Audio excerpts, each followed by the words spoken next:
l'invisible au fond du couloir. À 14 ans, Lina avait l'impression d'être transparente. Chaque matin, en entrant dans le couloir du collège, elle voyait les groupes se former, les rires qui éclataient, les conversations qui s'enchaînaient. Et elle marchait au milieu d'eux comme une ombre que personne ne remarquait.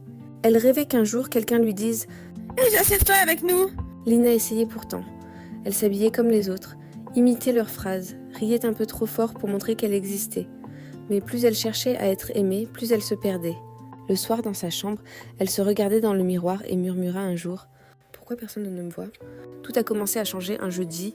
En cours d'art plastique, la prof demanda aux élèves de dessiner quelque chose qui représente un sentiment caché. Lina, sans réfléchir, dessina une silhouette floue entourée d'un tourbillon de couleurs, un être invisible qui essayait de briller.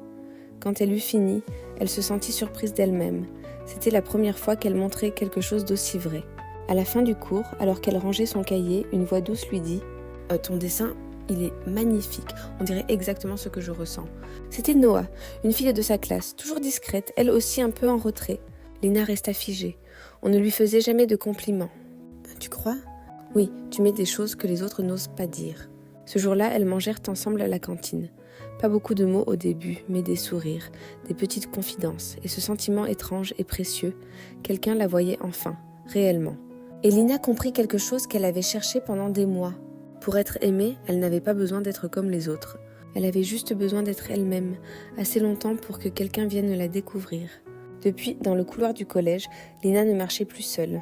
Elle n'était plus invisible. Elle n'avait pas gagné toute une foule. Mais elle avait gagné quelque chose de bien plus rare.